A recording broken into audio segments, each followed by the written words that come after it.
বাংলাদেশে হাসিনা সরকারের পতনের পর ভারত বাংলাদেশ দ্বিপাক্ষিক সম্পর্ক শীতল হয়ে পড়েছে।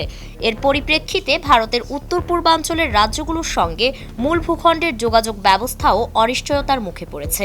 বিশেষত বাংলাদেশের ভিতর দিয়ে চলাচলের পথ ভবিষ্যতে ঝুঁকিপূর্ণ হয়ে উঠতে পারে এমন আশঙ্কায় ভারত এখন মিয়ানমারের মধ্য দিয়ে বিকল্প সংযোগ স্থাপনে জোর দিচ্ছে।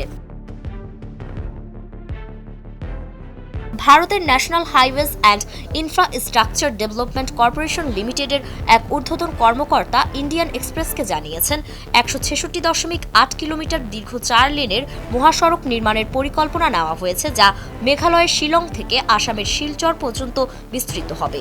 এটি ২০৩০ সালের মধ্যে শেষ হওয়ার কথা।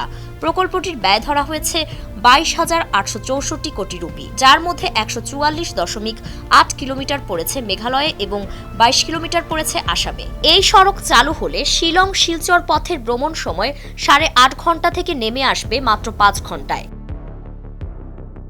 এই কর্মকর্তা বলছে, প্রকল্পটি হচ্ছে বাংলাদেশের বিরুদ্ধে কড়া জবাব। গত এপ্রিলে বেইজিং সফরকালে বাংলাদেশের অন্তর্বর্তী সরকার প্রধান ডক্টর ইউনুস বলেছিলেন, ভারতের পূর্বাঞ্চলে অবস্থিত 7 সিস্টার্স নামে পরিচিত ৭টি রাজ্য সম্পূর্ণরূপে ল্যান্ডলকড। সমুদ্রে পৌঁছানোর তাদের কোনো উপায় নেই। এই অঞ্চলের জন্য আমরাই সমুদ্রের একমাত্র অভিভাবক। এরপর থেকেই ভারতের কূটনৈতিক ও কৌশলগত মহলে উত্তেজনা দেখা দিয়েছে। এই প্রেক্ষাপটে ভারত সম্প্রতি চিকেন স্নেক এলাকায় সামরিক মহড়াও চালিয়েছে, যা এই করিডোরের প্রতি তাদের উদ্বেগকে স্পষ্ট করে। এরই ধারাবাহিকতায় ভারত বিকল্প পথে ঝুঁকে মিয়ানমারের দিকেই মনোযোগ দিচ্ছে। ইতোমধ্যে কলকাতা থেকে মিয়ানমারের সিত্তে বন্দর, সেখান থেকে পালেতোয়া হয়ে মিজোরামের জুরিনপুই পর্যন্ত একটি সমন্বিত যোগাযোগ প্রকল্প বাস্তবায়িত হচ্ছে, যার নাম কালাদান মাল্টিমোডাল ট্রানজিট প্রকল্প। নতুন মহাসড়কটি এই নেটওয়ার্কের সম্প্রসারিত অংশ হিসেবে কাজ করবে। ভারতের পররাষ্ট্র মন্ত্রণালয়ের অর্থায়নে এই প্রকল্পে থাকছে ১৯টি বড় সেতু, ১৫৩টি ছোট সেতু, ৩২৬টি কালভার্ট, ২২টি আন্ডারপাস ও ২৬টি ওভারপাস, ৮টি সাবওয়ে ও ৩৪টি ভায়াডাক্ট।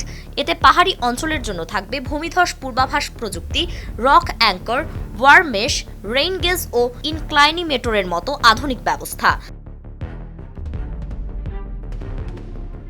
ভারত ইতোমধ্যে বাংলাদেশের রাজনৈতিক অস্থিরতা এবং শ্রমিকদের নিরাপত্তার অজুহাত দেখিয়ে বাংলাদেশের মধ্য দিয়ে রেল ট্রানজিট বন্ধ করে দিয়েছে।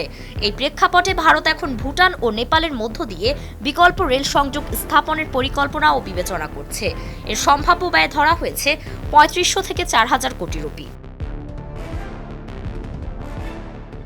দক্ষিণ এশিয়ায় বাংলাদেশ ভারতের বৃহত্তম বাণিজ্যিক অংশীদার হলেও কৌশলগতভাবে ভারত এখন বিকল্প রুট খোঁজার দিকেই এগোচ্ছে। কারণ ভারত এখন বাণিজ্যিক দিক বিবেচনা না করে তাদের ভূকৌশলগত দিকই বিবেচনা করছে। এখন দেখার বিষয়, নতুন মিত্রের সঙ্গে ভারতের সম্পর্ক কতদিন স্থায়ী হয়। ফারিন রহমান প্রীতি, নয়া দিগন্ত।